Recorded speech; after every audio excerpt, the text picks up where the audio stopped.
अस्सलाम वालेकुम नाज़रीन, मैं हूं महमूद अज़ीम और ये है मेरा यूट्यूब चैनल टेक्निकल गाइडेंस। तो दोस्तों, यहाँ पे ये एक शॉप है जो मेरे एक दोस्त ने बनाई है। किराना शॉप है, ये एक लोकल रोड है जिसके ऊपर इन्होंने नया कारोबार स्टार्ट किया है। इन्होंने मुझे आज बुलाया है। इनका जो सोलर सिस्टम है वो सही तरह से काम नहीं कर रहा, इन्होंने ख़र्चा भी किया है। तो इनका मेन मकसद ये जो डीप फ्रीज़र पड़ा आपको नज़र आ रहा है ये चलाना है, और एक ये सोलर पंप है जो खुर्शीद कंपनी का है।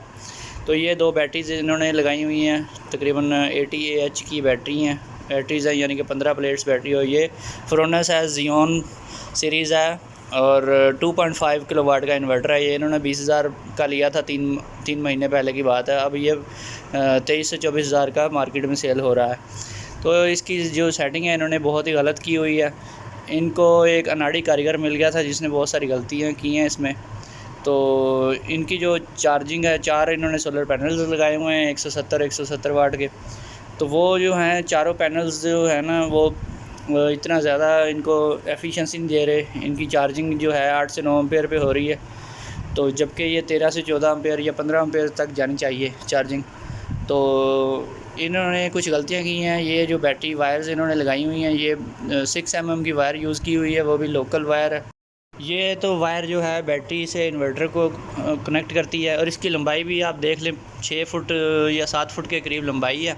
ये भी बहुत ज़्यादा टिपिकल लेंथ है इसकी।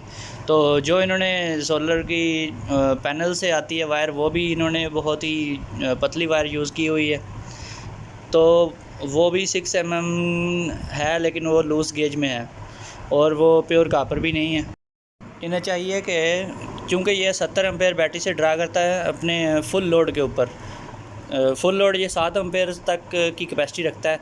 अभी इन्होंने ये जो फ्रीज़र ऑन किया हुआ है इसका 200 वाट से 250 वाट के दरमियान लोड है, यानी कि ये 1 एम्पेयर मैक्सिमम ड्रा कर रहा है, जबकि ये 7 एम्पेयर तक लोड उठा सकता है। तो ये डीसी इन्वर्टर जो है इसके ऊपर ये वाला यूपीएस बहुत ही कामयाब है। तो इसमें ये जो है बैटरी का जो इसका करंट है वो 70 एम्पेयर है रेटेड करंट जो है, और ये 7 एम्पेयर है, यानी फुल लोड डालें तो 70 एम्पेयर बनते हैं। 70 एम्पेयर के लिए इन्होंने 6 mm यानी कि बैटरी से जो करंट ले रही है वो वायर यूज़ की है। यहाँ पे इनको कम से कम 24 mm की वायर यूज़ करनी चाहिए थी, या फिर 16 mm लगा देते अगर ज़्यादा ही कम रखनी थी इन्होंने। तो और दूसरी बात ये है कि बैटरी से जो डिस्टेंस है वो 1 गज़ से यानी 3 फुट से ज़्यादा नहीं होना चाहिए। ये इन्होंने बहुत ऊंचा यूपीएस फिट किया हुआ है, और जो बैटरीज़ हैं वो बहुत ज़्यादा नीचे पड़ी हुई हैं। इनको चाहिए यूपीएस के करीब एक स्टैंड बनाएं, वॉल हैंगिंग स्टैंड जो है उसके ऊपर बैटरीज़ को रखें, ताकि 2 से 3 फुट या 4 फुट मैक्सिमम इसकी लेंथ हो। ये UPS 24 volt DC operated voltage है, यानी कि 2 बैटरीज इसमें सीरीज़ में कनेक्ट होती हैं। और इसका जो एमपीपीटी है 80 वोल्ट डीसी इसकी रेंज है। आउटपुट इसका जो है ना सर्किट वोल्टेज जो है वो 80 वोल्ट आने चाहिए, यानी कि अगर 4 पैनल्स हम लगाएं 150 वाट के, तो वो अगर एक पैनल 20 वोल्ट हमें देता है तो सीरीज़ में वो हमें देगा 80 वोल्ट, यानी ओपन सर्किट वोल्टेज बग़ैर लोड के जो 80 वोल्ट होंगे। जब लोड डालेंगे तो वो 50 से 60 के दरमियान रह जाएंगे। तो ये जो है इनको चाहिए कि 4 पैनल जो है ना 150 वाट वाले वो इसमें सीरीज़ में कनेक्ट करें।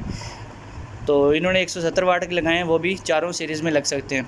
दूसरी नीचे लिखी हुई है एमपीपीटी वोल्टेज रेंज, यानी कि 30 वोल्ट कम से कम देंगे तो ये एमपीपीटी इसका काम करना स्टार्ट करेगा। तो ज़्यादा से ज़्यादा 60 वोल्ट, लोड के ऊपर 60 वोल्ट से ज़्यादा वोल्टेज नहीं होने चाहिए लोड के दौरान। दूसरी चीज़ है मैक्स एमपीपीटी करंट 50 एम्पेयर, यानी कि बैटरी ज़्यादा से ज़्यादा ये 50 एम्पेयर पर चार्ज करवा सकता है। बाकी इसकी नीचे लिखी हुई है इनग्रेस प्रोटेक्शन IP21, ये एक नमी से प्रोटेक्शन है। ये बस एक मीडियम टाइप की ये प्रोटेक्शन है, यानी कि थोड़ी बहुत जो हवा में नमी होती है उसको ये कंट्रोल करता है। ये इन्होंने बहुत अच्छा काम किया जो इन्होंने ये डीसी इन्वर्टर जो है हायर का डीफ्रीज़र लिया हुआ है। तो ये इसका ख़र्चा बहुत ही कम है। इसका जो मॉडल है HDF 405 INV3, और रेटेड पावर इनपुट जो है 280 वाट है, यानी मैक्सिमम ये पावर है। वैसे इसका ख़र्चा कम होता है 100 से 150 वाट तक। पावर कंजप्शन जो है 1.1 किलोवाट पर आवर पर 24 आवर, यानी कि 24 घंटे इसको चलाएं, एक दिन पूरा चलाएं तो ये 1 से सवा यूनिट तक बिजली कंज्यूम करता है, यानी पूरे महीना अगर 30 दिन का हिसाब लगाया जाए तो 35 यूनिट पूरे महीने के बनते हैं। तो ये हायर इन्वर्टर है, ये जो है बहुत ही अच्छा मॉडल है। सबसे बड़ी बात ये है, अगर आपने यूपीएस के ऊपर डीप फ्रीज़र चलाना है तो इसका जो है इन्वर्टर, जो डीसी इन्वर्टर जो होता है, कोई भी डीप फ्रीज़र, उसका जो टार्क होता है वो बहुत ही कम होता है। यानी कि उसका जो पहला स्टार्टिंग में जो झटका होता है वो नॉर्मल होता है, यानी जितना उसने करंट लेना है, मुसलसल कंटिन्यूसली लेना है, वो वही शुरू में भी वही लेता है, शुरू में झटका नहीं मारता। तो वैसे आप इस यूपीएस के ऊपर जो सादा जो है कोका कोला का मिलता है 2.5 से 3 एम्पेयर वाला, वो बड़ा रेफ्रिजरेटर वो भी चला सकते हैं, वो डीप फ्रीज़र भी आप चला सकते हैं, चाहे वो जितना बड़ा भी हो, ये यूपीएस कैपेबिलिटी रखता है उसको चलाने की। यहाँ पे सेटिंग देखेंगे, इन्होंने एसयूबी फर्स्ट नंबर पे और सेकंड पे जो 50 एम्पेयर करंट सेलेक्ट किया हुआ है। इन्होंने रिक्वेस्ट की है कि सेटिंग चेंज नहीं करनी, क्योंकि आज ही एक बहुत बड़ा कारीगर मैंने बुलाया था, वो सेटिंग ठीक करके गया है। तो हम देखते हैं क्या ठीक किया है। 3 नंबर पे है जो फ्रिक्वेंसी है, और 4 नंबर पे है चार्ज यूटिलिटी, यानी कि सबसे पहले यूटिलिटी पे चार्जिंग करेगा, उसके बाद जब यूटिलिटी नहीं होगी तो फिर सोलर पे चार्जिंग होगी। यानी कि ये बहुत ही ख़राब सेटिंग है। आपका सोलर जो है वो ज़्यादा इस्तेमाल नहीं होगा, तभी इस्तेमाल होगा जब बिजली बंद होगी। तो नंबर पे सेटिंग है फ्लडेड बैटरी टाइप इन्होंने फ्लडेड सेलेक्ट की, क्योंकि इनकी बनती फ्लडेड है, तो ये बिल्कुल ठीक है। नंबर पे इन्होंने बुल्क चार्जिंग 28.2 वोल्ट पे रखी हुई है, जो फ्लडेड बैटरी के लिए बेस्ट सेटिंग है। 7 नंबर सेटिंग है फ्लोट वोल्टेज, यानी कि फ्लोट वोल्टेज जो है इन्होंने 27 वोल्ट पे रखे हुए हैं। ये वो वोल्टेज हैं जिन पे बैटरी फुल चार्ज होने के बाद आ जाती है। इसके बाद 8 नंबर सेटिंग है 21.4 volt. DC cut off voltage, यानी कितने वोल्ट तक आपकी बैटरी को ये डिस्चार्ज करे। तो ये 19.8 वोल्ट पर रखनी चाहिए थी, जो कम अज़ कम इसकी आखिरी हद है। यानी कि इस पे मज़ीद बैकअप भी ले सकते हैं, इनकी बैटरी थोड़ा बैकअप दे रही है। 9 नंबर पे 20 एम्पेयर यूटिलिटी चार्जिंग करंट है, तो ये ठीक है, 200 एम्पेयर की बैटरी के लिए बिल्कुल ठीक है। लेकिन इन्होंने 100 एम्पेयर की बैटरी लगाई हुई है, तो इससे इनकी बैटरी ख़राब हो जाएगी। इसको 10 एम्पेयर पर रखना चाहिए। 10 नंबर सेटिंग अगेन वही है कि कितने वोल्ट तक बैटरी को यूज़ करना है, और फिर यूटिलिटी पे पॉइंट बैक टू शिफ्ट करना है पूरे लोड को और चार्जिंग को। ये 23 वोल्ट रखी हुई है, इसको 22 वोल्ट तक कर सकते हैं। इसके बाद 11 नंबर सेटिंग है 27 वोल्ट पे इन्होंने रखी हुई है, यानी कि बैटरी फुल चार्ज हो तो होने के बाद दोबारा लोड जो है उसका बैटरी के ऊपर आए, वैसे ना आए। 12 नंबर पे है वाइड रखी हुई है, यानी कि बैटरी जो रेंज है वोल्टेज की वो है नैरो होती है, एक वाइड होती है। 13 नंबर सेटिंग इन्होंने रखी हुई है ESP, यानी कि रिटर्न टू मेन स्क्रीन, यानी होम और डिफ़ॉल्ट स्क्रीन। जब सेटिंग कर रहे होते हैं तब बीच में छोड़ दें, 1 मिनट बाद जो रिटर्न हो जाता है डिफ़ॉल्ट स्क्रीन पे, ये वो है। और 14 नंबर पे अलार्म ऑन या ऑफ़, इन्होंने अलार्म ऑन रखा हुआ है। तो ये है गाइस सेटिंग। पैनल को जाने वाली जो वायर है वो 35 से 40 फुट लंबी है, तो ये भी बहुत ज़्यादा लंबाई है। इनको चाहिए था कि यूपीएस जो है वो सोलर पैनल्स के नज़दीक तरीन लगाते, अगर इन्होंने इतनी पतली गेज की तार लगानी थी। तो इनको ये जो सोलर पैनल को जाने वाली वायर है ये भी कम अज़ कम 12 mm या 16 mm तो नहीं, 12 mm बेहतरीन तार है, उससे इनका काम चल जाएगा। दूसरा इनका फॉल्ट तीसरा जो है वो बैटरी का है। बैटरी का एक सेल बिल्कुल ही खाली पड़ा था, उसमें बहुत ही कम जो है मिक्सचर था। ये कह रहे हैं हम हर महीने बैटरी का पानी चेक करते हैं और पूरा भी करते हैं, लेकिन इनकी बैटरीज़ जो हैं वो सेल्स जो हैं 3-4 सेल्स में पानी बहुत ही कम है।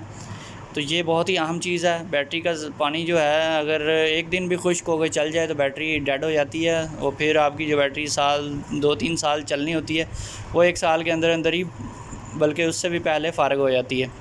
तो ये बैटरी के सेल्स की कंडीशन तो अंदर से बहुत अच्छी है और साफ़ सुथरे हैं, लेकिन इन्होंने पानी की केयर नहीं की। लेकिन अभी भी इनकी बचत हो गई है, क्योंकि पानी जो है सेल्स में मुकम्मल खुश्क नहीं हुआ। इसलिए जब भी कोशिश करें तो अगर आप ट्यूबलर बैटरी नहीं ले सकते तो ट्यूबलर कैप्स लेकर ज़रूर लगाएं। तो ट्यूबलर कैप्स जो हैं वो बड़ी साइज़ की बैटरी के अवेलेबल होते हैं। ये बैटरी छोटे कैप्स वाली है, इसमें ट्यूबलर कैप्स अवेलेबल बड़ी मुश्किल से होते हैं, आम अवेलेबल नहीं है। तो इनके जो टर्मिनल बहुत साफ़ सुथरे हैं, लेकिन इनका जो सबसे बड़ा फ़ॉल्ट वो ये है कि इन्होंने वायर जो है बहुत ही कम लूज़ गेज की यूज़ की हुई है। डीसी वायर्स के ऊपर मेरी एक वीडियो मौजूद है, मैं डिस्क्रिप्शन में आपको लिंक देता हूँ, वहाँ से देख लें कि कितना लोड आपने डालना है और कितने एम्पेयर्स का लोड है और कौन सा आपका इन्वर्टर है, तो उसके लिए कौन सी साइज़ की आप वायर यूज़ करेंगे। सोलर के साथ भी और बैटरी के साथ भी। ये है इनके पैनल्स पड़े हुए हैं, ये दो की स्ट्रिंग बनाई हुई है, तो ये दो की स्ट्रिंग बना के इन्होंने लगाए हुए हैं। यह भी बहुत बड़ी गलती है, और इनको अगर चारों को एक सीरीज़ में लगाकर ओपन सर्किट यानी कि 70 वोल्ट बनते और लोड के ऊपर इनके 50-55 वोल्ट बनने थे, तो बेस्ट रिज़ल्ट मिलना था। 14 से 15 एम्पेयर पे चार्जिंग होनी थी, जो अब 9 एम्पेयर पे सिर्फ हो रही है। तो ये इन्होंने जोड़ भी ओपन छोड़े हुए हैं, और ये जोड़ भी जो हैं वो हीट अप हो रहे हैं प्रॉपरली। इनको सही तरह से इन्होंने इनकी क्रिम्पिंग वगैरह नहीं की हुई किसी प्लास से, या कोई कनेक्टर नहीं यूज़ किया। तो ये एक और फॉल्ट भी है इसमें कि इन्होंने फ्रेम एंगल जो है एंगल पट्टी के बने हुए फ्रेम या किसी किस्म के फ्रेम यूज़ नहीं किए। कोई प्लेट ऊंची है, कोई नीची है, कोई आगे है, कोई पीछे है। सीरीज़ में जब MPPT चार्ज कंट्रोलर हम यूज़ करते हैं तो सारी प्लेट्स जो हैं चूँकि सीरीज़ में होती हैं, इसलिए सबकी जो है एंगल जो है टिल्ट एंगल वो सेम होना चाहिए। टिल्ट एंगल के ऊपर मैं पहले एक डिटेल से वीडियो बना चुका हूँ, वो चैनल पे मौजूद है, आप देख सकते हैं। तो गाइज़ कैसी लगी आपको मेरी ये वीडियो? अगर वीडियो पसंद आई है तो चैनल को लाइक करें और सब्सक्राइब करें, ताकि आपको मेरी हर नई आने वाली वीडियो टाइम टू टाइम मिलती रहे। फिर मिलेंगे एक नई वीडियो के साथ। ओके, अल्लाह हाफ़िज़।